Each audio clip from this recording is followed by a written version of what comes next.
ओम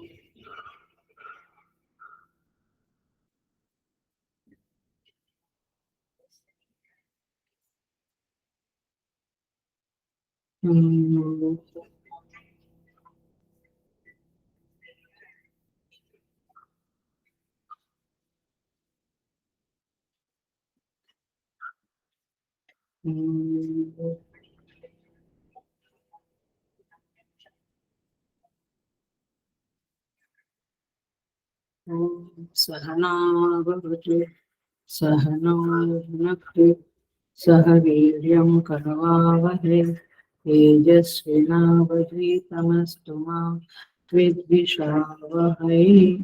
ओम शांति शांति शांति। समस्त जन कल्याणे निरतं करुणामयं नमामि चिन्मयं देवं सद्गुरुं ब्रह्मनिधिं। I welcome you all with great love and great respect in this Bhagavad Gita discourses.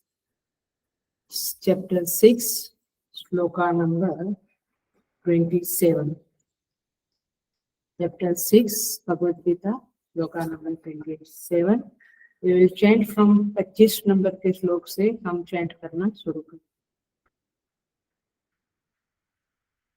शनैः शनैरुपरमे बुद्ध्या धृतिगृहीतया आत्मसंस्थं मनः कृत्वा न किञ्चिदपि चिन्तयेत् यतो यतो निश्चरति मनश्चञ्चलमस्थिरं ततस्ततो नियम्यैतद् आत्मन्येव वशं नयेत् प्रशान्तमनसं ह्येनं योगिनं सुखमुत्तमम् उपैति शान्तरजसं ब्रह्मभूतमकल्मषं सुखे युञ्जन्नेवं सदात्मानं योगी विगतकल्मषः सुखेन ब्रह्म संस्पर्शम् अत्यन्तं सुखमश्नुते सर्वभूतस्थमात्मानं सर्वभूतानि चात्मनि ईक्षते योगयुक्तात्मा सर्वत्र समदर्शनः यो मां पश्यति सर्वत्र सर्वं च मयि पश्यति तस्याहं न प्रणश्यामि स च मे न प्रणश्यति।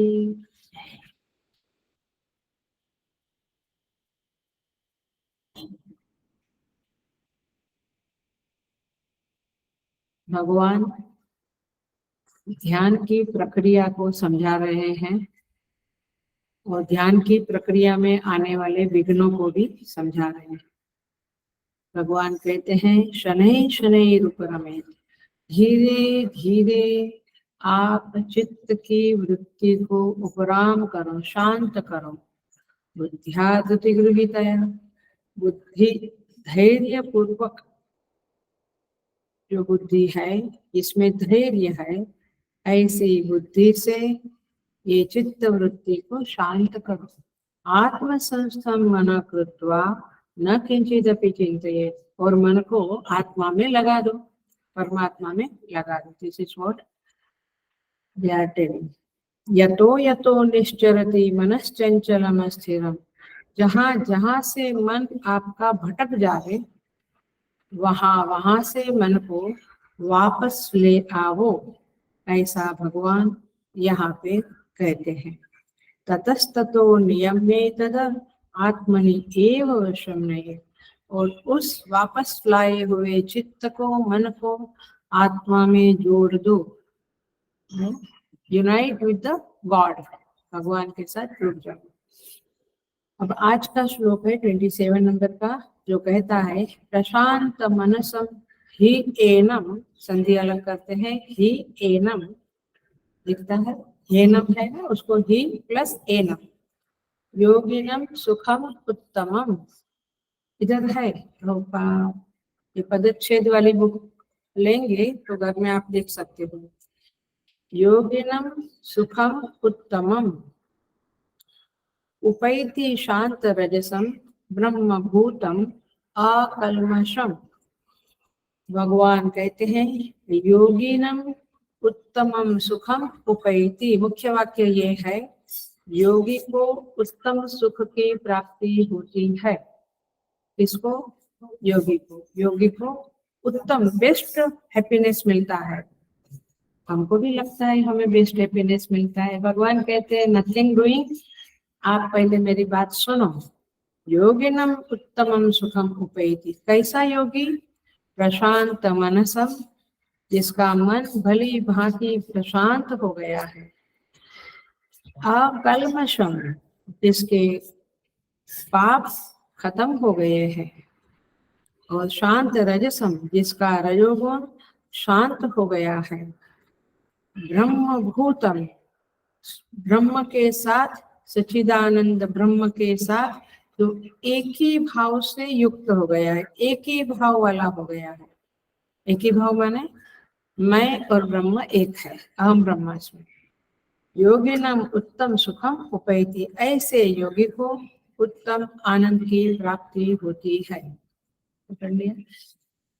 माने भगवान ने कह दिया जिसका मन शांत है, रजस शांत हो गया है, जिसके पाप खत्म हो गए हैं, जो ब्रह्म के साथ एक हो गया है, ऐसे योगी को बहुत जबरदस्त, बहुत बड़ा सुख प्राप्त होता है। तो मतलब भगवान हमको कैसा सुख प्राप्त है, वो तुम जब ये पढ़ोगे तो पता चलेगा कि तुम्हारा सुख किस औकात का है। तो हम देखेंगे इस श्लोक को अच्छी तरह से। सो भगवान इस 27 नंबर के श्लोक में 27 नंबर का श्लोक चैप्टर 6, तो एक वीक का गैप हुआ ना तो चैप्टर भी कभी कभी गायब हो जाते। कौन सा चैप्टर चल रहा था, श्लोक तो याद रहता ही नहीं है, कौन सा श्लोक आया है, चैप्टर भी गायब। इसलिए चैप्टर 6 श्लोक नंबर 27। तो ये जो श्लोक है वह चरम श्लोक है। यह चरम श्लोक है। इसमें भगवान योग की प्रक्रिया का चरम परिणाम बताते हैं।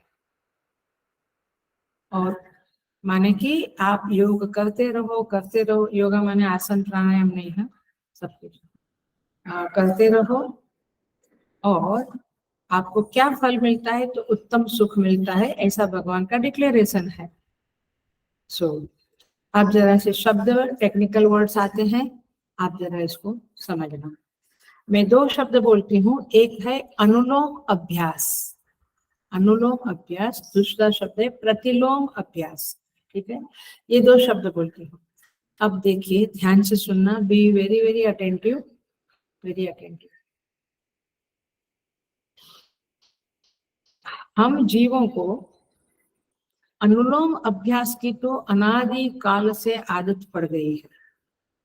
वी आर हैबिचुएटेड विथ अनुलोम अभ्यास। क्या है अनुलोम अभ्यास?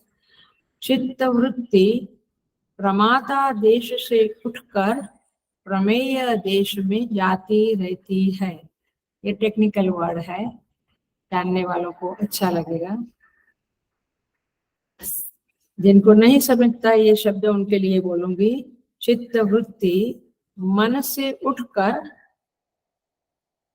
जो विषय है, इस विषय को वो चाहती है उधर पहुंच जाएगी। ये समझ में आया? वृत्ति उठी, ब्रेकफास्ट में क्या बनाना है, इडली डोसा दिस दैट, आया।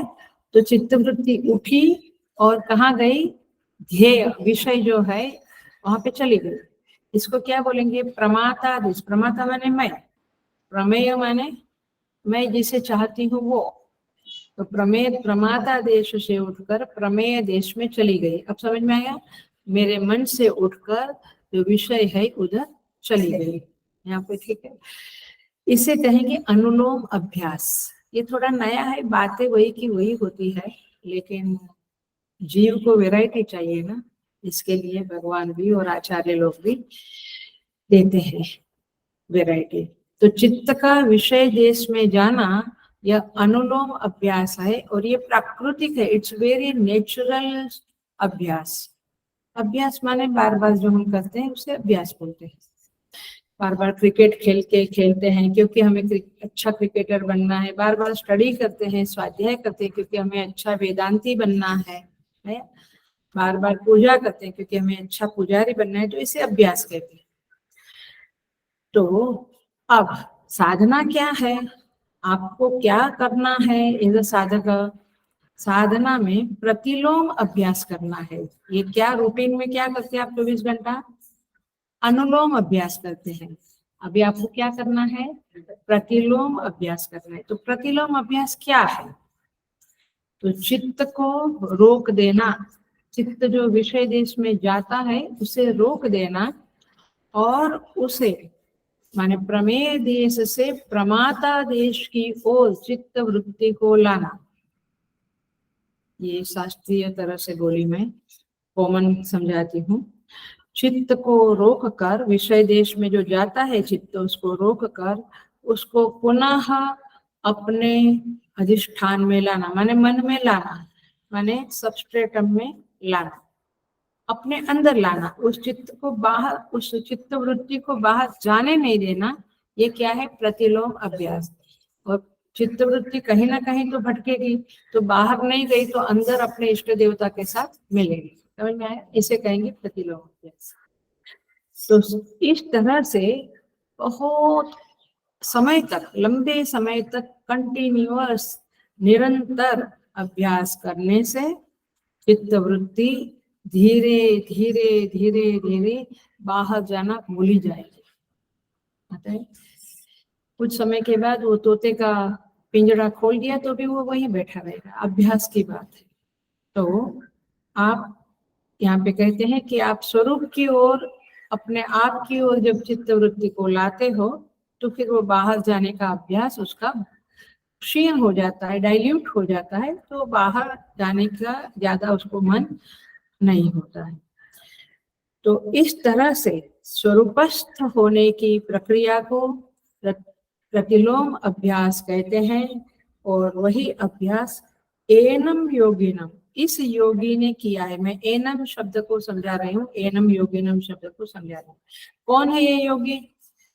जिसने, जो सामान्य करोड़ों जीव जो सामान्यतया अनुलोम अभ्यास करते रहते हैं, विषय की ओर दौड़ते रहते हैं, देखना अपने मन को, सुबह हुई नहीं और कंटिन्यूअस विषय की तरफ दौड़ता है।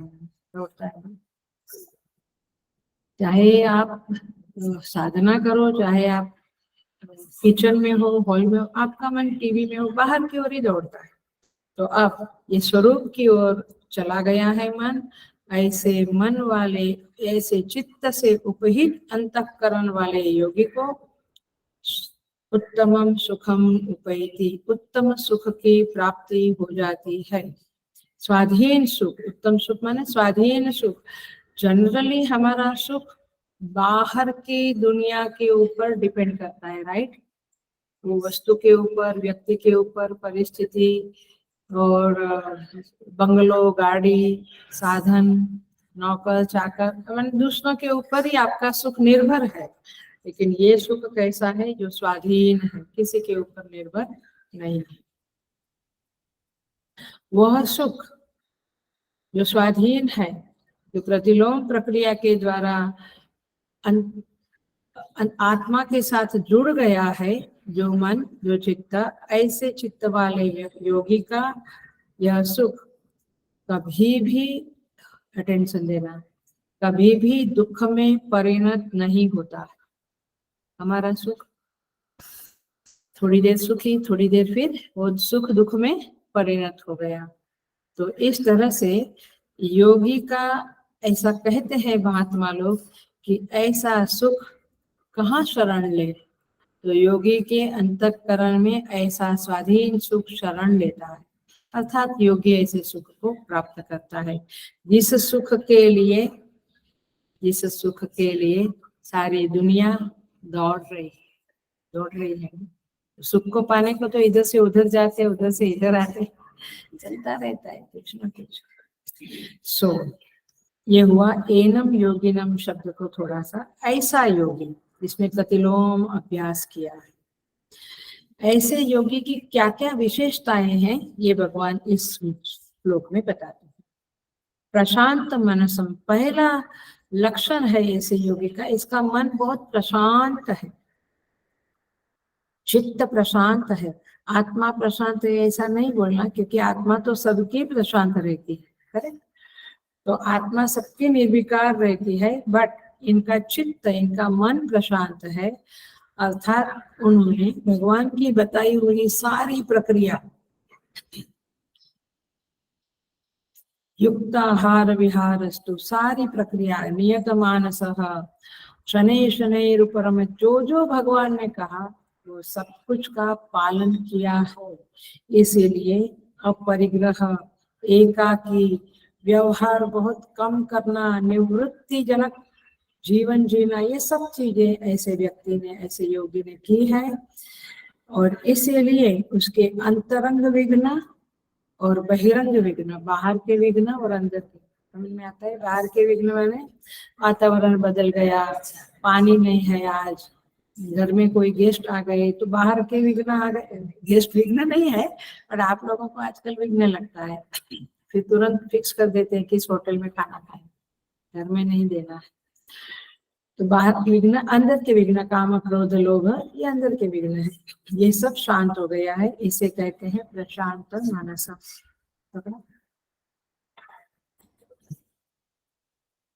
इसका चित्त प्रशांत क्यों हो गया है? क्योंकि वो शांत रजस है, उसका रजोगुण, सत्व रजतम 3 गुण है,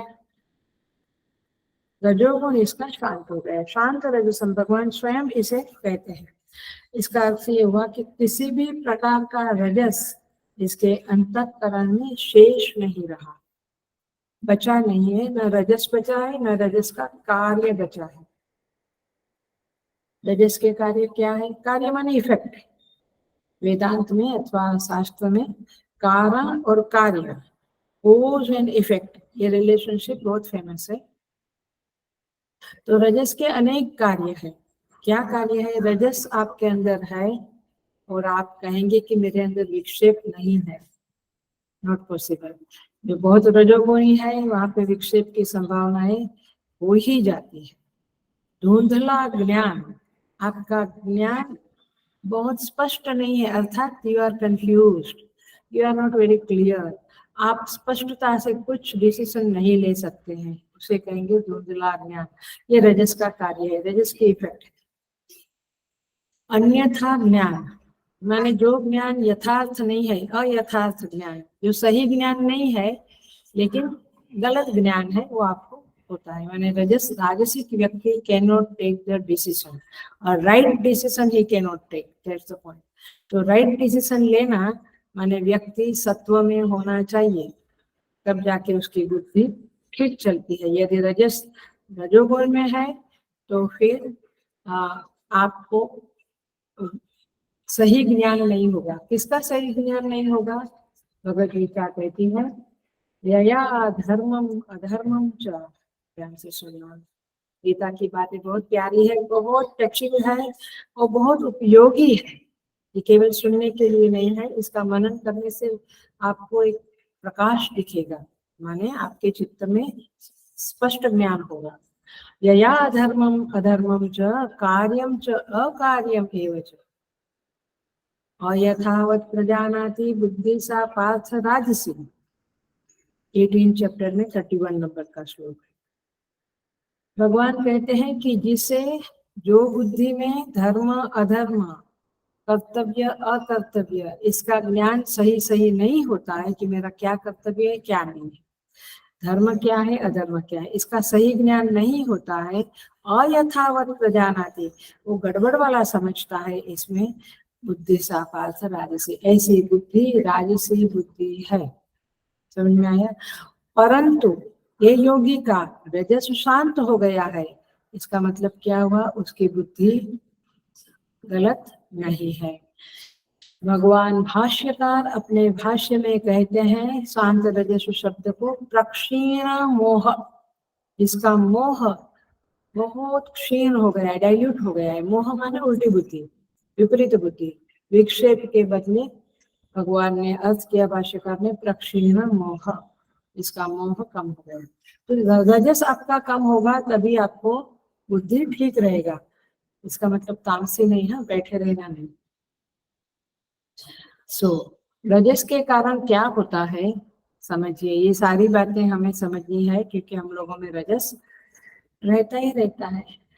कुछ नहीं तो रिटायर होने के बाद क्लब में जाएंगे, बैडमिंटन खेलेंगे, नहीं तो चेट करेंगे, नहीं तो चेस खेलेंगे घर में बैठ के, नहीं तो घर में लोगों को उपद्रव करेंगे, नहीं तो सोसाइटी में उपद्रव करेंगे। ये बड़े बड़े तमाशे हैं जो ओल्ड एज में होते रहते हैं। यंग एज में भी यही तमाशे हैं।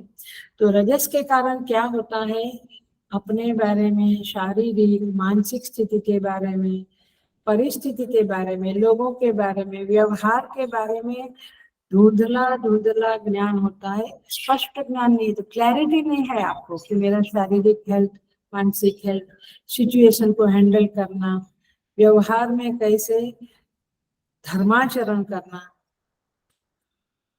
लोग सही है या गलत है उसके बारे में राइट अंडरस्टैंडिंग होना, ये सब कुछ नहीं रहता है रजस के संदर्भ में। तो इसीलिए यहाँ पे कहते हैं कि ये योगी जो है उसका रजस शांत हो गया। देखिए इसका थोड़ा सा विश्लेषण करेंगे हम, क्योंकि बहुत ही सॉलिड टॉपिक है।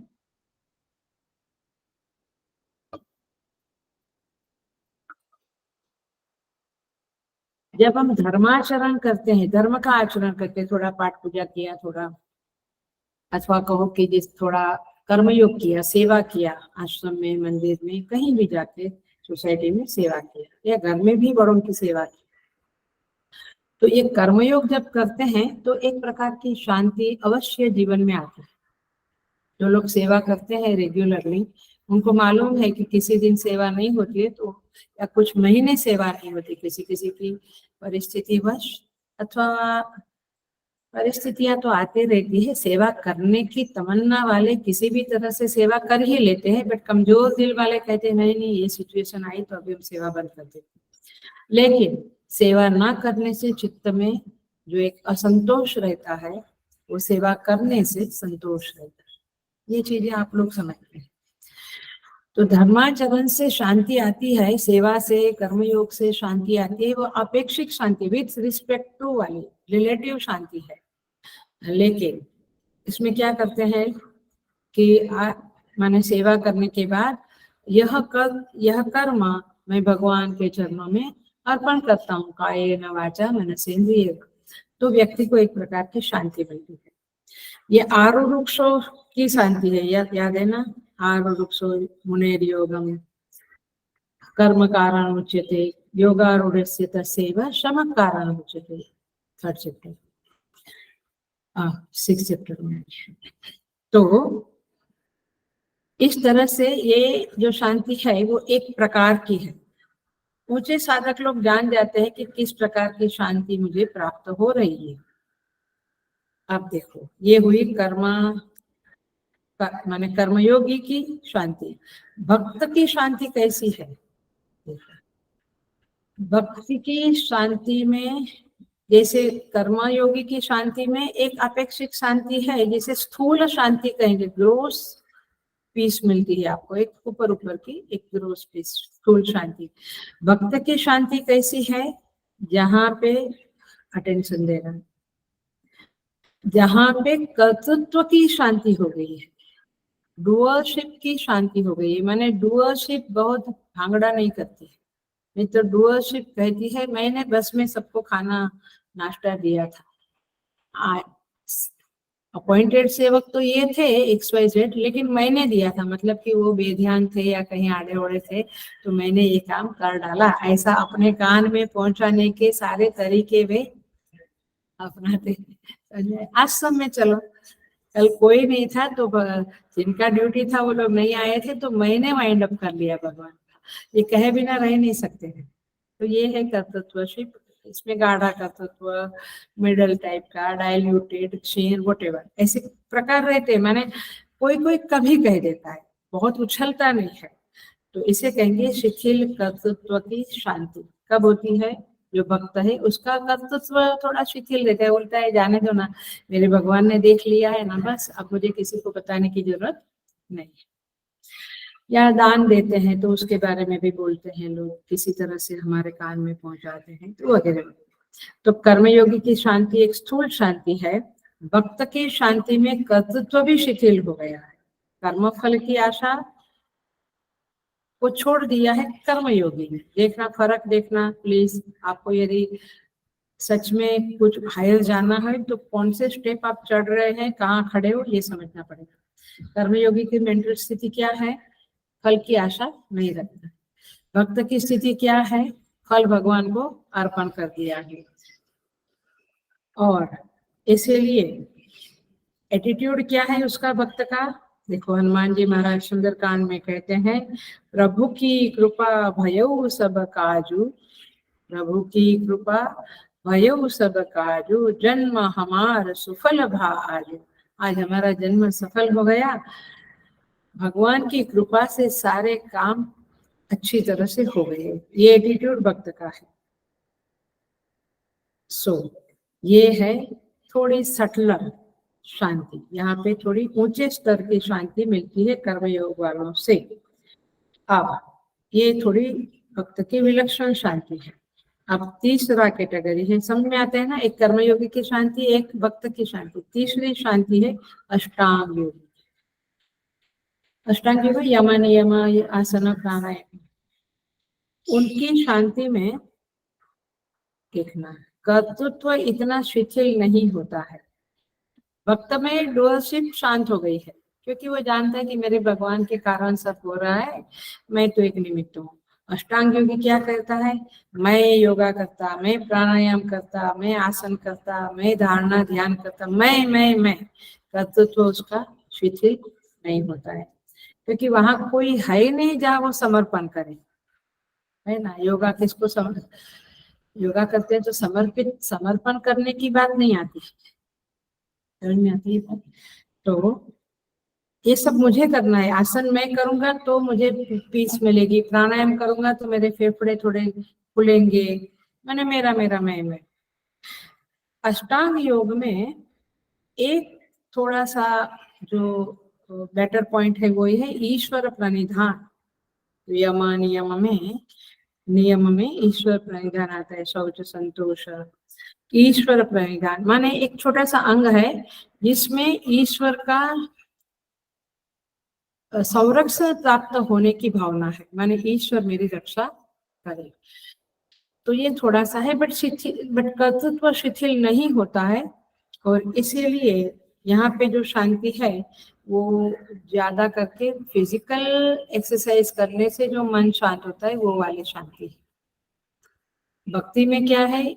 साधन भी ईश्वर है, साध्य भी ईश्वर है, इसलिए वहां पे एक अलग शांति है। आप समझते रहना। योगा करने के बाद भी बहुत शांत होता है चित्त, बट वो अलग है। उसमें कर्तृत्व शांत नहीं होता है, चित्त शांत हुआ बट डुअलशिप शांत नहीं हुई, माने अहंकार शांत नहीं हुआ। चौथी शांति है योगी की। जिस योगी की बात इस छठे अध्याय में कर रहे हैं उस योगी की शांति वाली बात है। इसमें क्या है फर्क? क्योंकि उसने सब कुछ किया, निर्वाण परमाम आत्मसंस्थम मना कृत्वा, सब कुछ सारी साधना की उसने, प्रतिलोम अभ्यास किया। उसकी शांति है कर्तृत्व का लीन हो जाना, माने डुअलशिप अब आत्मा में लीन हो गई। मतलब कि डुअलशिप अभी नहीं है अथवा तो लीन हो गई है, दोनों तरह से बोल सकेंगे हम।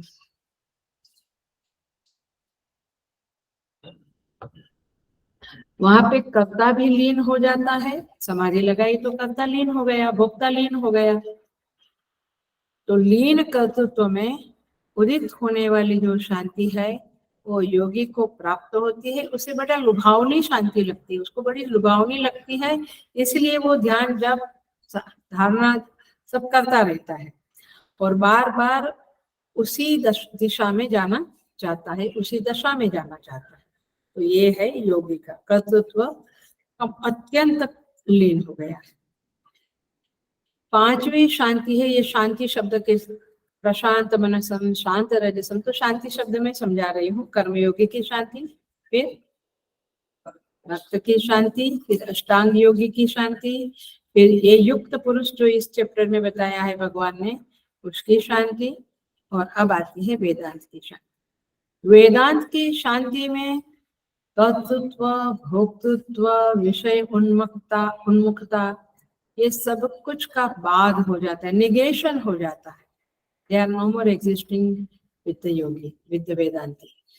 वेदांती का हाईएस्ट शांति है, क्योंकि वहां पे ये सब का बाध करके वेदांती आत्मा में विश्राम करने लगता है। उसका विश्राम आत्मा में हो जाता है। विश्राम माने वो वहां पे बस जाता है।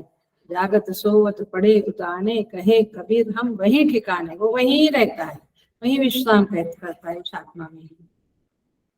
क्योंकि इस योगी को यह ज्ञान हुआ है कि आत्मा ही सब कुछ है, उसके सिवा कुछ भी नहीं है, तो फिर वो वहीं पे रहेगा और कहाँ रहेगा। हमें विषय है तो हम मॉल में रहते हैं, हम सिनेमा थिएटर में रहते हैं, हम मंदिर में रहते हैं, रहते मैंने फिजिकली मेंटेन।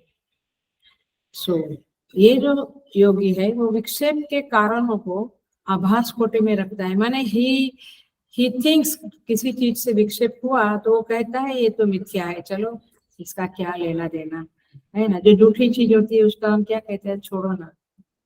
तो आभास कोटि में रखता है और वैराग्य भाव से तरबतर है। ऐसा योगी मन को आत्मा में लगाए रहता है और उसे जो शांति मिलती है वो निरुपद्रव शांति है। निरुपद्रव माने उस शांति में कभी भी उपद्रव नहीं होता। उपद्रव माने नुशंस, उपद्रव माने नुशंस नहीं होता है। तो ऐसा जो योगी है उसको वेदांती कहते हैं। और वेदांती का मन स्वरूप में स्थित हो जाता है, उसके पास ये उत्तम सुख दौड़ा दौड़ा खुद आता है। हम क्या है, सुख के पीछे दौड़े दौड़े रहते हैं। और ऐसे योगी के पास जिसने जान लिया, समझ लिया कि आत्मा ही सब कुछ है, उसके अलावा कुछ भी नहीं है, तो जो दिखता है वो आभास कोटि का है। माने झांझवा के जल जैसा है, मृग मरीचिका के समान है, आकाश के नीलिमा के समान है, क्योंकि वहां दिखता है बट है कुछ नहीं। ऐसे योगी के पीछे सुख दौड़ा दौड़ा आता है। और ये योगी प्रतिलोम अभ्यास करते करते जो विक्षेप थे, जो मोह था, विभ्रम था, उसको हटाकर शांत हो गया होता है। तो उसकी शांति समझ में आई। विच इज हाईएस्ट शांति? किसकी शांति हाईएस्ट है?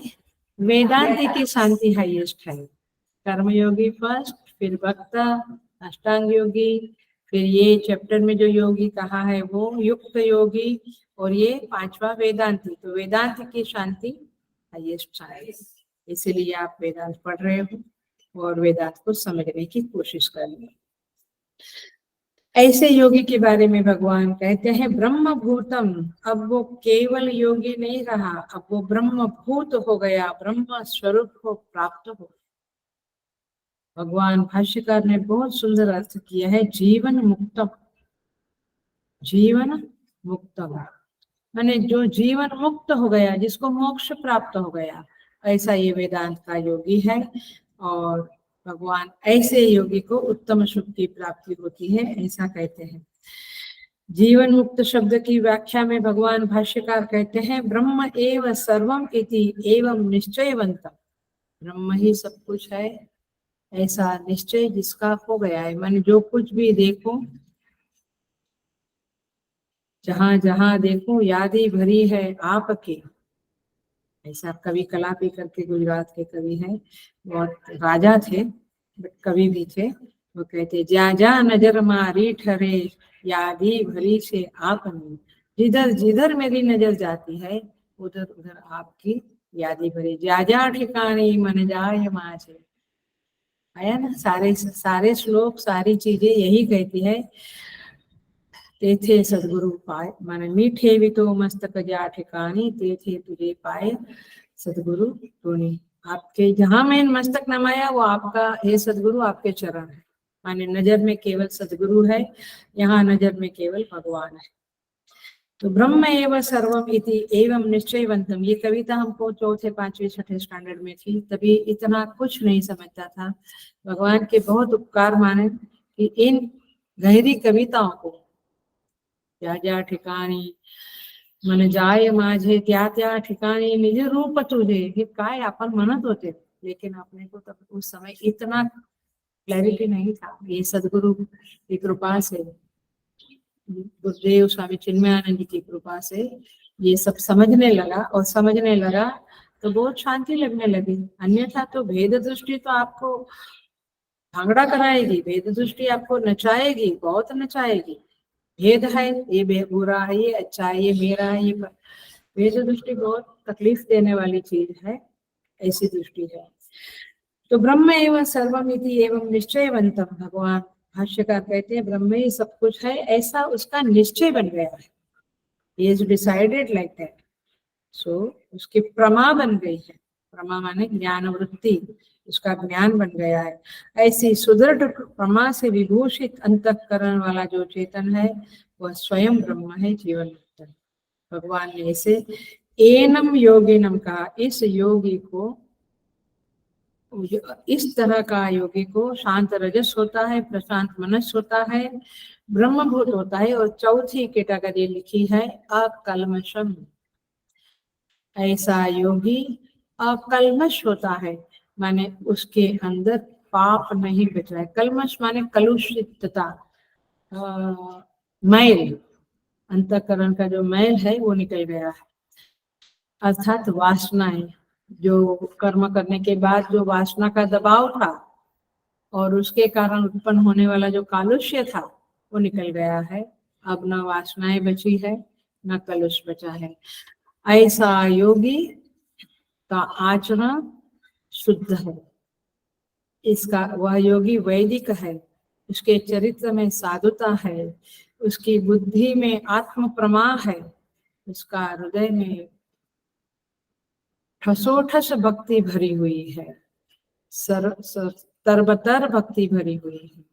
भगवान कहते हैं ऐसा योगी का चित्त प्रशांत है और उसे उत्तम सुख की प्राप्ति होती है। देखिए, सुख के पीछे तो हम सब दौड़ रहे हैं, लेकिन वो सुख ऐसा है कि आया और सरक गया, फिर वापस दौड़ना शुरू, फिर वापस वापस वापस। इसका बड़ी मजेदार बात यह है कि वो सरक गया फिर भी, और हमने उसका स्वभाव भी जान लिया, नेचर किया कि ये सरकने वाला सुख है, फिर भी उसे पकड़े रखने की कोशिशें करते हैं। अभी हम विद्वान है, बुद्धिमान है कि मूर्ख है, हमें समझना पड़ेगा। तो ये योगी की महिमा ऐसा है, उत्तमम सुखम उपैति, ये योगी के पास ये सुख, उत्तम सुख चलकर स्वयं आता है। तो ऐसे योगी नियत मानस, भगवान ने 15वें श्लोक में कहा था नियत मानस, 28वें श्लोक में कहते विगत कल्मष। कनेक्शन करो, माने जिसका मन कंट्रोल में है उसके अंदर से कल्मष दूर हो। ये बात आपको याद रखनी है। आत्म विशुद्धि हो गई, अंतःकरण शुद्ध हो गया है, तपाए हुए सोने की तरह शुद्ध हो गया है। ऐसा योगी के बारे में, इसमें योगी माने हैं ये भी समझ लो, योगी किसे कहते हैं? जिसके अंदर कोई विघ्न नहीं रहा है, ये अंदर बार बार डिस्टर्बेंस आता है ना, वो नहीं रहता। ऐसे योगी का बारे में भगवान आगे महिमा बताते हैं, इसे हम देखेंगे। भगवान कहते युंजन एवं सदात्मानं योगी विगत कल्मष सुखेन ब्रह्म संस्पर्शम अत्यंतम सुखम अश्नुते। अब उत्तम सुख की जगह पे भगवान ने अत्यंतम लिख दिया। अत्यंतम माने अनंत सुख। हाँ भगवान, ये बात सही है। अब हमें थोड़ा ठीक लगा। ये उत्तम सुख में पता नहीं, उत्तम सुख तो हम आइसक्रीम खा के भी, खास करके उडुपी का गड़बड़ आइसक्रीम खा के भी प्राप्त करते थे, लेकिन नहीं, उत्तम सुख वो नहीं है। उत्तम सुख है अनंत सुख, उसे उत्तम सुख करते। माने ये अनंत सुख की बात भगवान करते हैं। भगवान कहते हैं विगत कल्मष योगी, जिसका कल्मश पाप नष्ट हो गया है, ऐसा योगी एवं युंजन सदा आत्मानम, सतत अपनी आत्मा से अपने मन को जोड़ता हुआ, सुखेन ब्रह्म संस्पर्शन, सुख पूर्वक उस पर ब्रह्म परमात्मा की प्राप्ति करता है और अनंत आनंद को प्राप्त करता है। माने इन शॉर्ट वह परमेश्वर की प्राप्ति करता है, और चूंकि परमेश्वर आनंद स्वरूप है इसलिए यह योगी आनंद की भी प्राप्ति करता है। देखिए इस श्लोक को देखेंगे।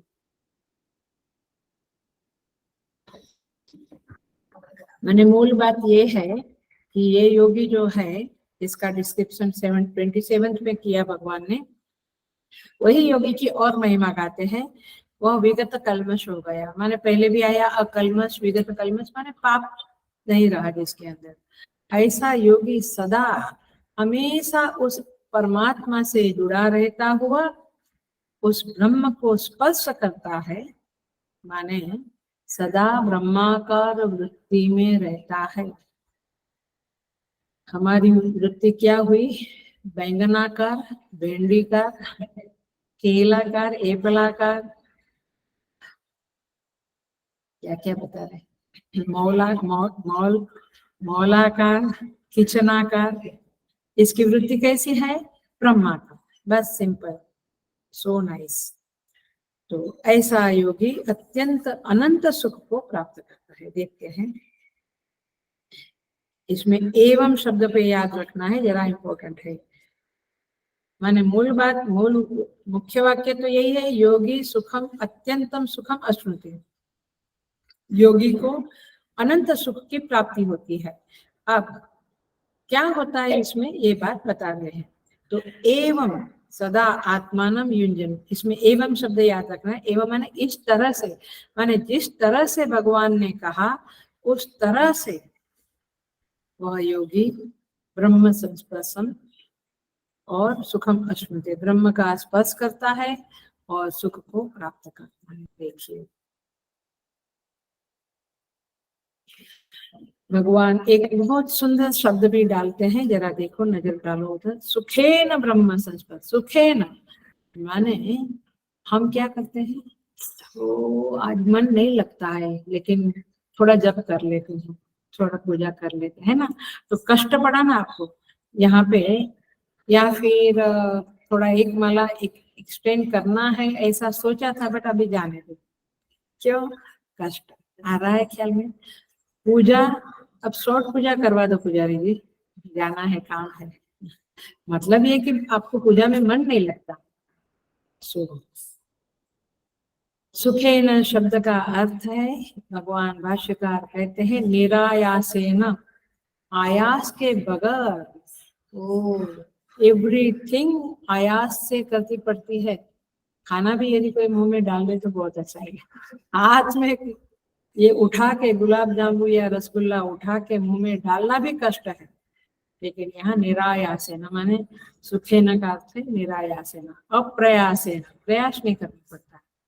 एक बार आप जुड़ गए तो जुड़ गए, उसको टिका के रखने का, उसको होल्ड ऑन करने का, कहीं सरक न जावे उसके लिए प्रयत्न करना, ऐसा कुछ नहीं है।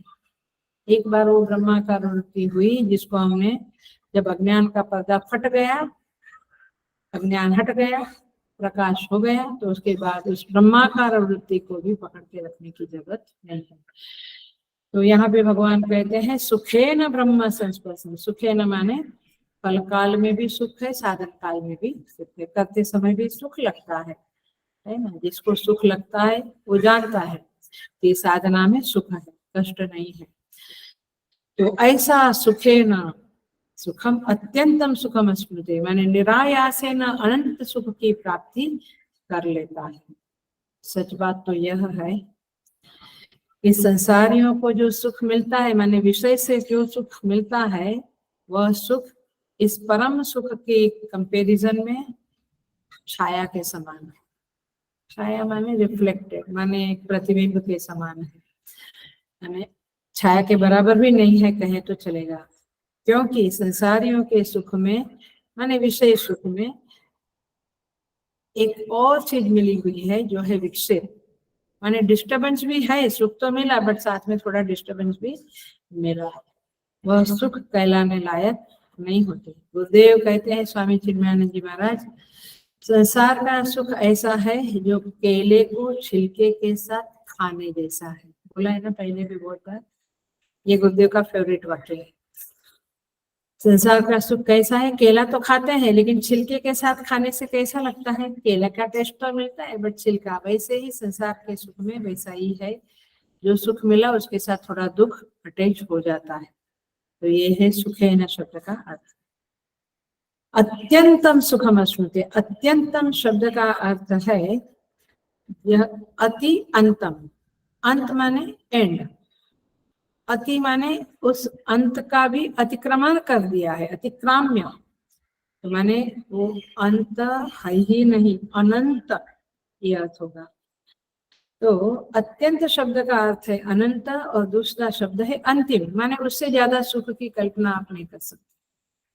तो इस तरह से यहाँ पे सुखेन ब्रह्म संस्पर्शम अत्यंतम सुखम अश्नुते, अत्यंत सुख की प्राप्ति होती है, अनंत और अंतिम चरम सुख की प्राप्ति होती है। क्यों? क्योंकि यहाँ ना पुण्य है ना पाप है। सेकंड चैप्टर में भगवान कहते हैं बुद्धि युक्तो जहाति उभे सुकृत दुष्कृते, जो बुद्धि युक्त हो गया है माने युक्त बुद्धि वाला हो गया है, उसकी बुद्धि में सही, उसकी बुद्धि सही मायने में सही हो गई है, माने ठीक मायने में सही हो गई है, ऐसा बुद्धि युक्त हो जहाती है, जहाती माने छोड़ देता है, यह माने यही पाप और पुण्य को छोड़ देता है, तो न सुख न दुख, तो परम सुख में चला गया है। तो ज्ञानी के पुण्य और पाप दोनों नष्ट होते हैं, इसलिए उसको मोक्ष मिलता है। इस अध्याय में भगवान मोक्ष का क्या कहते हैं, अत्यंतम सुखम अश्नुते, माने आदमी की आकांक्षा सुख की है, यस, बट बाधक कौन है, पुण्य और पाप। ओ पुण्य भी बाधक है, हाँ, पुण्य के कारण सुख मिला, पुण्य के कारण कुछ चीजें मिली, कुछ धन मिला, तो उसमें लोभ बढ़ गया, तो बाधा आ गई ना, यानी पुण्य भी बाधा देता है, पाप भी बाधा देता है।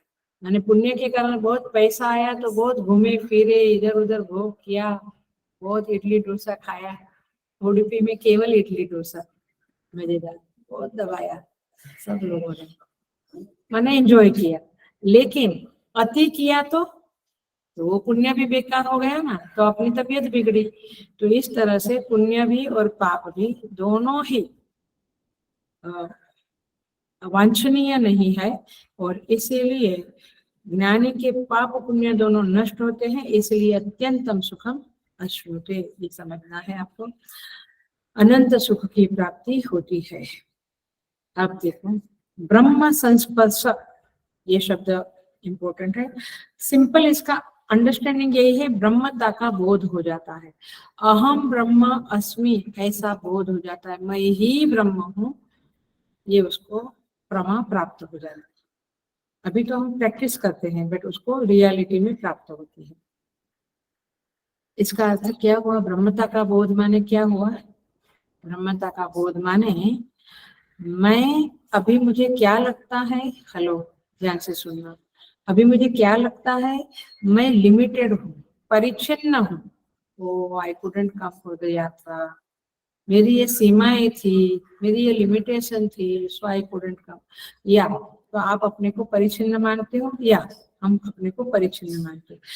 तो जब आपको अपरिच्छिन्नता का अनुभव सहज रूप से होगा तो आप समझो कि आपको ब्रह्म संस्पर्श हुआ। अभी क्या है, संसार संस्पर्श है, आया विषय संस्पर्श है, लेकिन जब ब्रह्म का संस्पर्श होगा माने ब्रह्मता का बोध होगा, तब आपको अत्यंत सुख की प्राप्ति हो जाती है। तो हमें क्यों नहीं होती है, क्योंकि जो देश काल और द्रव्य है, वस्तु है, परिस्थिति है, उसको हम सत्य मानते हैं, उसको सत्य माना तो देश काल बलवान हो गया और ब्रह्म आपके परिच्छिन्न हो गया। देश में तो सब कुछ परिच्छिन्न है, 4 से 5, 11 से 12:15 परिच्छिन्न, एक कटा हुआ काल है, जहाँ पे अनंत काल अनंत देश में उसको सुख प्राप्त होता है। तो अपरिचिन्नता का बोध आपको ब्रह्मता का बोध कराता है, परिचिन्नता का बोध आपको संसार का बोध कराता है। तो यहाँ पे कहते हैं कि ऐसे योगी को ब्रह्म संस्पर्श हो गया, इसका मतलब है ब्रह्मता का, अपनी ब्रह्मता का बोध हो गया। देखिए अब इस शब्द को थोड़ा सा और देखेंगे।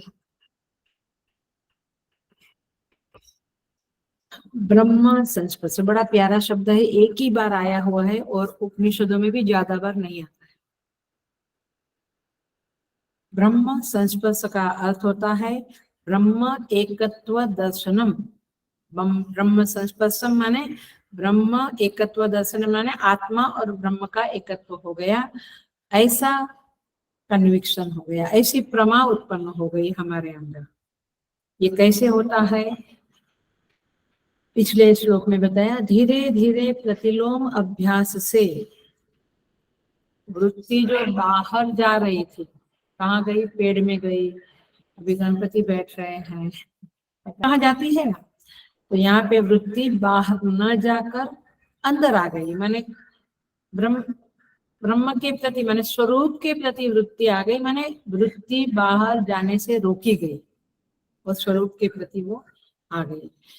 कैसे आई? श्रवण मनन निधिध्यासन समाधि इत्यादि के द्वारा वह आत्मा में संस्थान करने लगी, मन का संस्थान आत्मा में हो गया। तो ये प्रतिलोम अभ्यास का परिणाम हुआ।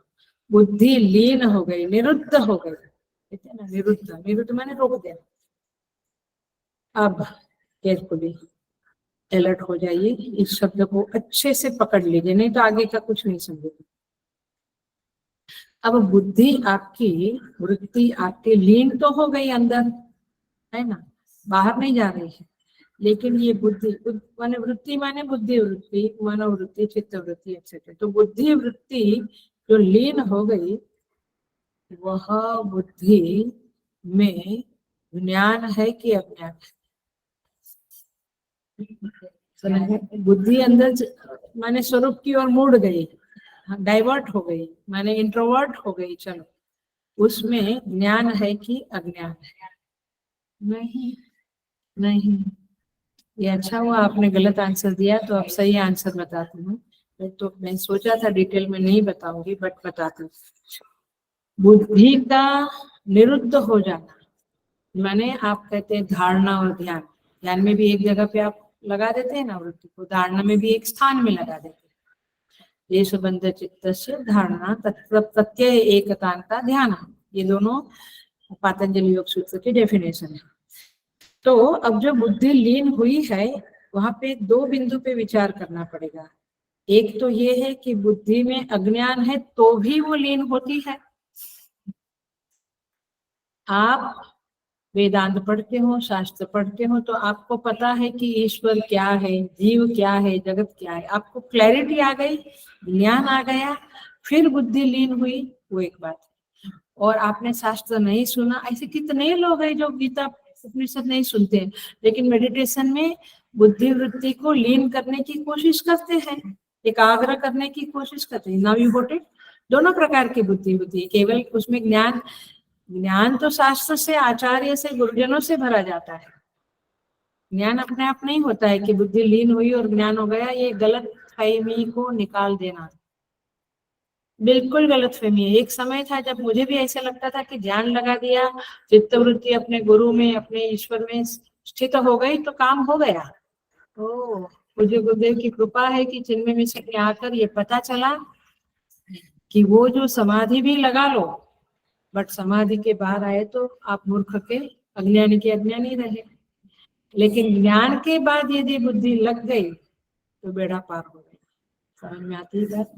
तो दो बिंदु है, एक बुद्धि ये है जिसमें अज्ञान है, प्रतिलोम अभ्यास करता रहता है वो साधक, और निरोध हो जाता है, होता है निरोध होता है, उसमें कोई संशय नहीं है।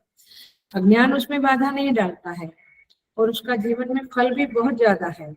अभ्यास करना भी चाहिए, लेकिन लेकिन यदि बुद्धि में अज्ञान है और लीन होने के बाद जब वापस समाधि से उठता है साधक, तो वह बुद्धि में अज्ञान रहेगा ही रहेगा, वो निकलेगा नहीं। अज्ञान समाधि से नहीं निकलता है, मन हट जाता है, नष्ट नहीं होता है। अज्ञान तो शास्त्र पढ़ने के बाद नष्ट होता है। हेलो, आई बात समझ में अभी? आचार्य मुख से शास्त्रों के वचन सुनने से अज्ञान नष्ट होता है। देखो, 2 घड़ी पहले आपको क्या अज्ञान था कि बुद्धि लीन हो गई तो अज्ञान नष्ट हुआ, अब हम ज्ञानी बन गए, ये अज्ञान था ना। अब 2 4 5 10 वाक्य बोला तो अज्ञान नष्ट हुआ ना। ऐसे कितना अज्ञान भरा है, कितनी चीजों में अज्ञान भरा है। वो शास्त्र सुनने से, वो भी गुरुमुख से, पढ़ने से बहुत ज्यादा नहीं होगा। गुरुमुख से, इसके ऊपर कमेंट्री टीका सुनने से होता है। तो आत्मा को यथार्थ जाने बिना बुद्धि लीन हुई है, तो कोई निमित्त इस दुनिया में नहीं है कि बुद्धि अपने आप ज्ञानी हो जाए, आत्मा का यथार्थ ज्ञान प्राप्त कर ले, ऐसा कोई उपाय नहीं है। कर्ता बन के लीन हुई है तो कर्ता बन के ही वापस आएगी। समाधि का अभ्यास भी कर लो आप, उसमें भी बुद्धि लीन होती है, लेकिन जैसे बाहर आई विक्षेप शुरू होता है, अज्ञान शुरू होता है। तो तात्पर्य ये है कि बिना जाने भी, आत्मा का ज्ञान के बिना भी बुद्धि, अविद्या युक्त बुद्धि आत्मा में लीन हो जाती है, निरुद्ध हो जाती है। लोग मेडिटेशन करते हैं, कहते हैं कि मुझे अभी बहुत बहुत देर तक मैं इष्ट देवता में ध्यान लगा सकता हूँ, अब मेरा बेड़ा पार। कुछ बेड़ा पार नहीं होगा, तुझे शास्त्र का अभ्यास करना ही पड़ेगा। तो उसका फल है, बिना जाने आप बुद्धि लीन हो गई तो फल है, लेकिन असली फल तब है जब श्रवण, शास्त्र का श्रवण मनन निधिध्यासन से जीव जगत और ईश्वर के बारे में स्पष्ट ज्ञान हो गया है, प्रमा बन गई है, और फिर आप बुद्धि को लीन करो। एक अच्छी बात बता ही दूं, लोग रोक नहीं सकती हूँ। कल रात को ही एक बुक पढ़ा, भारतीय विद्यातीर्थ श्रृंगेरी पीठ के महा शंकराचार्य जी के बारे में 108 नाम उनके हैं। जैसे अपने गुरुदेव के 108 नाम है, ऐसे अपनी भी बुक है, ऐसी नाम के ऊपर कुछ कुछ कमेंट है, ऐसी उनकी भी बुक है। हम यात्रा में जो गए थे, बेसिकली बीना माधवी वगैरह जो इंचार्ज थे, तो वहां पे हमने श्रृंगेरी का भी एक रखा था, उडुपी कृष्ण वगैरह तो रखा था प्रोग्राम में। तो श्रृंगेरी मठ के नसीब से शंकराचार्य जी जो अभी है विधुशेखर जी, उनसे हमारी बातें भी हुई और उन्होंने एक बुक दिया है और जबरदस्त है। मैं 2 दिन से आई हूँ यात्रा से, लेकिन रात को उसे पढ़ने का लोग रोक नहीं सकती हूँ, रात को थोड़ा पढ़ के ही सोती हूँ। वहां पे बहुत क्लैरिटी से लिखा है कि कैसे भारतीय विद्यार्थी मिले हमें विधुशेखर जी, जिन्होंने हमारे मिशन के बारे में बातें करी, पूछा, और बहुत अच्छा संवाद रहा उनके साथ। परम सौभाग्य रहा कि शंकराचार्य जी हमारे साथ बात करते हैं। लेकिन उन्होंने जो बुक दी है वो तो एक अनमोल गिफ्ट है, हमने भी होली गीता दी उनको। लेकिन वो बुक में भारतीय विद्यातीर्थ जी माने महामंडलेश्वर माने शंकराचार्य, 4 पीठ के जो शंकराचार्य, उसमें श्रृंगेरी पीठ के शंकराचार्य जी का माने विधुशेखर जी के गुरु जी का पूरा साधना का डिस्क्रिप्शन है। How his guru told him to do the. मैं तो थोड़ा सा पढ़ा है, बट मैं बहुत इम्प्रेस हो गई। मैं पूरा पढ़ना, सतत पढ़ने वाली बुक है। ये बात इसीलिए निकली कि ऐसे ही जीव जगत और ईश्वर के बारे में प्रमा उत्पन्न नहीं होती है मेरे भाई। बहुत बहुत कष्ट गुरु भी करते हैं, रोने को आता है। माने गुरु भी बहुत कष्ट करते हैं अपने शिष्य को संवारने में, माने शिष्य में से राम को बाहर लाने में। तो बहुत जबरदस्त बुक है और अच्छा लगा मुझे कि भगवान ने, मैं समझती हूँ यात्रा का फल और जो मिलेगा वो मिलेगा, फल तो मिलता ही है, लेकिन ये पुस्तक, ये ग्रंथ, ये साधना के संदर्भ वाला शंकराचार्य जी की साधना का जो ग्रंथ है वो मिला, वो बहुत बड़ा फल मिला। ऐसा। और वो शंकराचार्य जी हमारे साथ बात किया, वो बहुत बड़ा फल मिला है। आशीर्वाद किया माने आशीर्वाद मिला, वो सबसे बड़ा फल है। एनीवे, तो पॉइंट इज दिस कि ऐसे ही थोड़ा बहुत सुनने से नहीं होता है। लोग 5 साल 7 साल 8 साल में गुरुकुल में चले जाते हैं, गुरु के सानिध्य में रहते हैं, गुरु की मार खाते, गाली खाते, गुरु जबरदस्त कष्ट देते हैं, जानबूझकर कष्ट देते हैं, उसको सहते हैं, तब जाके कुछ प्रमाण उत्पन्न होती है। ये इसीलिए कहती हूँ कि बैठे बैठे क्या कहते हैं, पिज्जा इडली डोसा खाते हुए ये सब नहीं होता है। थोड़ा कष्ट, थोड़ा नहीं बहुत कष्ट कहना पड़ता है, तपना पड़ता है। सो सब चीजों का सही सही ज्ञान हो, सुस्थिर ज्ञान हो, उसके लिए प्रमाण व्यापार करना पड़ता है। प्रमाण व्यापार माने शास्त्र के साथ समन्वय निर्ध्यासन करना पड़ता है गुरु की गाइडेंस में। और इस तरह से यह बुद्धि जब विद्या युक्त बन जाती है, माने ज्ञान युक्त बन जाती है, तब वह बुद्धि आत्मा में लीन होती है और फिर वह बुद्धि वापस उत्थित नहीं होती है, वो संस्थान हो गया। और इसलिए गीता जी क्लासिक श्लोक नेक्स्ट चैप्टर में आएगा, 7वें अध्याय का 2 नंबर का श्लोक बोलेगा, यज्ञात्वा नेह भूयोन्यत् ज्ञातव्यम अवशिष्यते। जिसको जानने के बाद और कुछ जानना बाकी नहीं रहता है। What a wonderful gift, what a wonderful स्थिति। उसके बाद कुछ जानने, चलो इधर दौड़ो उधर दौड़ो, ये जानो वो, कुछ नहीं, एवरीथिंग इज नोन, सब कुछ पा लिया, सब कुछ जान लिया, परम आनंद की स्थिति में स्थिर हो गए। कब? आत्मा एव सर्वम, ये ज्ञान हो गया। उस आत्मा से ही सारा प्रपंच निकला है, उस आत्मा में ही सारा प्रपंच लीन होता है, देश काल सब कुछ उसमें लीन होते हैं। वो सर्व का आश्रय है, सर्वाश्रय है। ये ज्ञान हो जाने के बाद फिर यह ब्रह्म संस्पर्श की स्थिति हो जाती है। एक छोटा सा शब्द है, लेकिन मुझे क्योंकि ये आज ये क्लास लेना था तो थोड़ा मैंने देखा भी, तो ब्रह्म संस्पर्श शब्द आया और शंकराचार्य जी की का 4-5 पेज पढ़ा, ज्यादा नहीं पढ़ सकते हैं क्योंकि गहरा है। तो लगा कि ये ब्रह्म संस्पर्श एक शब्द ने उसका पूरा जीवन ले लिया, माने पूरा जीवन एक शब्द के यथार्थ होने के लिए खपा दिया, डेडिकेट कर डाला।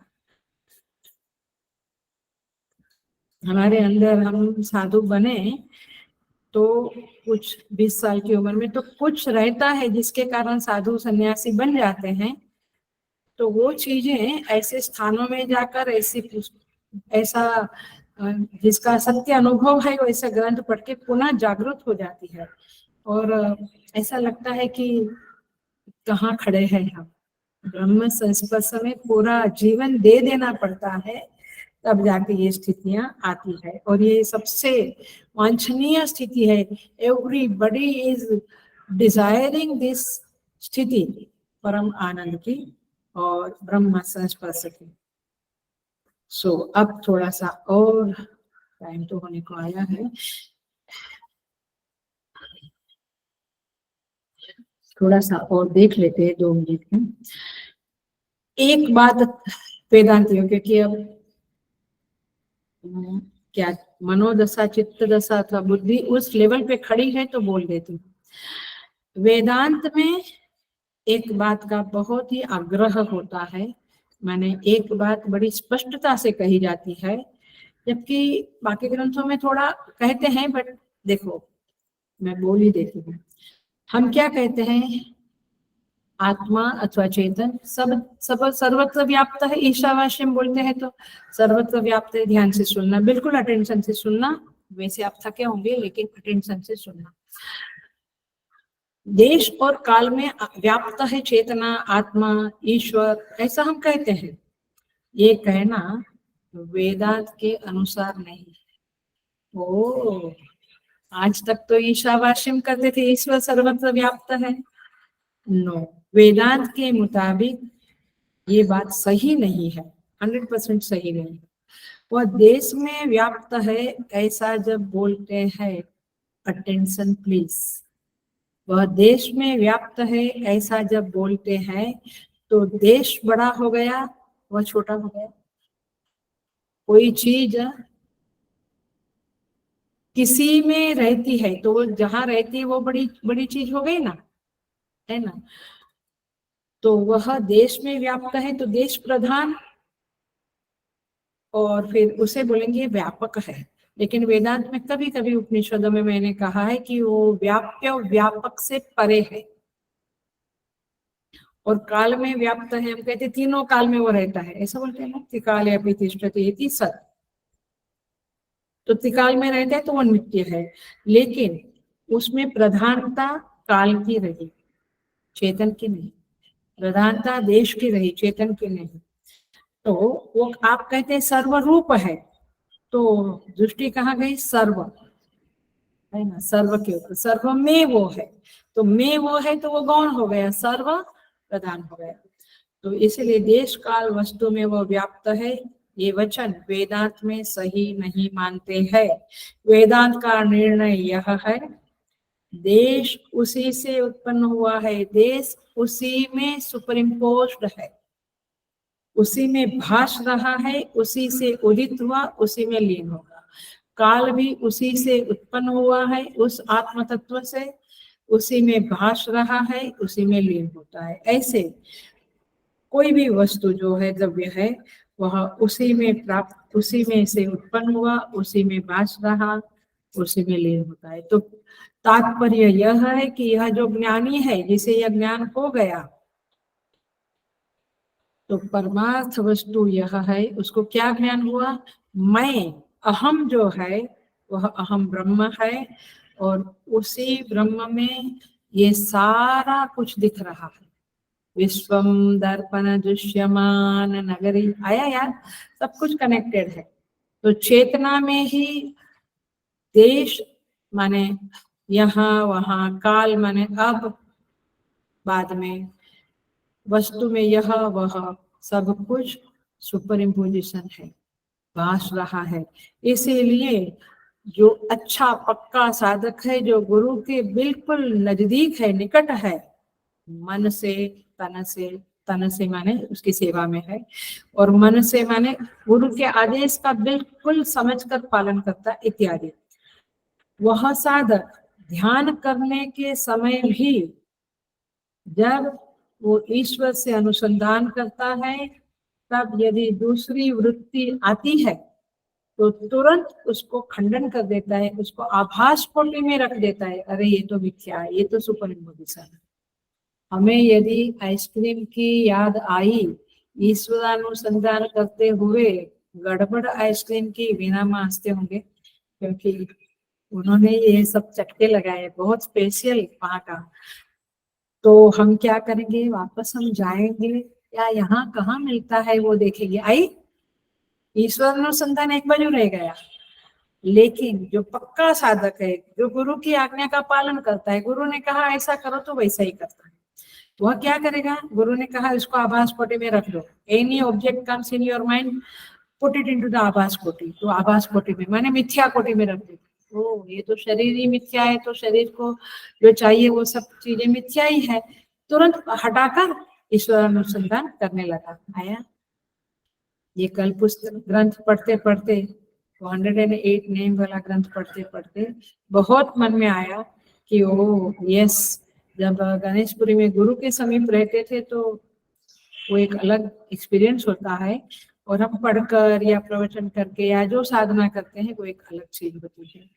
तो आभासी कृत्य, क्योंकि गुरु रोज उनको बुलाते थे, विद्या भारतीय विद्या के शिक्षक छोटे थे, रोज बुलाकर पूछते थे कल ध्यान में क्या हुआ, कितनी बार खंडन करना पड़ा इत्यादि। तो रोज जब गुरु बुलाते हैं तो हम एक और सावधानी से ध्यान करेंगे ना।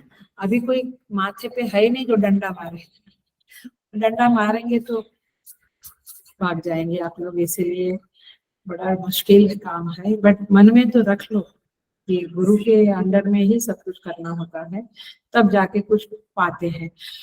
तो इस तरह से यहाँ पे तत्व पर दृष्टि बनी रहे तो देश काल द्रव्य का प्रत्यय बाधित हो जाता है और फिर यह प्रमा दृढ़ हो जाती है कि मिथ्या वस्तु द्वैत है और अद्वैत में वह आभास कोटि में आता है। इसलिए आपका चित्त तत्व में प्रतिलोम अभ्यास, इस तरह के प्रतिलोम अभ्यास से तत्व में जुड़ जाएगा और वह बुद्धि जो लीन हो गई, जो ज्ञान युक्त बुद्धि है वो लीन हो गई, तो फिर आपको और कुछ करना नहीं पड़ेगा। सो भगवान कहते सदा एवं युंजन, इस प्रकार से जब दीर्घ काल तक अभ्यास करता है तो विगत कल्मश हो जाता है, पाप उसके चले जाते हैं। पाप का अर्थ होता है सिंपल, वैसे बहुत सारे अर्थ है, बट यहाँ पे जो संदर्भ वाला अर्थ है वो ये है कि जो वृत्ति ध्येयाकार बनना चाहती है, ईश्वर के साथ अनुसंधान करना चाहती है, उसमें जो जो बाधा पहुंचाते हैं वो सब पाप है। पकड़ा? जो भी मैं भगवान के साथ जुड़ना चाहती हूँ, किसने बीच में टांग अड़ाई, वो सब पाप है। तो विक्षेप हो, बहिर्मुखता हो, ये सब नींद आती हो, ये सब चीजें विक्षेप बाधक बनती है और इसलिए वो सब पाप है। तो निष्पाप का अंडरस्टैंडिंग है कि अंतःकरण से, अंतःकरण प्रतिबंध शून्य हो गया, विघ्नों से शून्य हो गया। अब योगी उसी को कहते हैं अंतराय वर्जित। इसका अंतःकरण, अंतराय माने विघ्न से वर्जित है, वही योगी है। तो योगी, ऐसा योगी को ब्रह्म संस्पर्शम अत्यंतम अश्नुते, माने प्रतिबंध शून्य हुआ है तो सुखेन ब्रह्म संस्पर्शम अत्यंतम सुखम अश्नुते, ऐसे व्यक्ति को निरायास, आयास के बगैर इस सुख की, ये अत्यंत माने कालातीत सुख की, ओ हमें लगता है कि अब पैसा इकट्ठा हो गया, अब नौकरी भी काम भी नहीं है, मस्त जिएंगे, कितने साल जिएंगे बुढ़ापा में, और वो सुख को भोगने को भी तो ताकत चाहिए आपको, बुढ़ापा में कुछ नहीं होता। इसलिए जितना हुए जवानी में कर लो, एटलीस्ट शरीर ठीक है तब तक कर लो। तो कालातीत सुख का स्पर्श मिलता है, इसे ही ब्रह्म संस्पर्श कहते हैं। उस सुख का लक्षण है कि ब्रह्म के संस्पर्श से मिला हुआ, माने ब्रह्माकार वृत्ति से मिला हुआ वह सुख है। भगवान भाष्यकार कहते हैं जिस सुख का संबंध परब्रह्म से है वह सुख उसे मिलता है, और संस्पर्श का अर्थ है उस ब्रह्म से संबंध रखने वाला सुख उसको मिलता है। भोगी को कैसा सुख मिलता है? विषय संस्पर्श, संसार संस्पर्श का सुख भोगी को मिलता है। तो इसीलिए यहाँ पे कहते हैं ब्रह्म संस्पर्शम सुखम अत्यंतम अश्नुते, परम सुख से वह आप्लावित हो जाता है। ऐसा योगी के बारे में कहते हैं, देखो ऐसा योगी कैसे, उसके ऐसे योगी के उद्गार कैसे निकलते हैं, बहुत ही जबरदस्त है। वो कहता है मन लाग्यो मेरो यार फकीरी में, जो सुख पायो नाम भजन में सो सुख ना ही अमीरी में।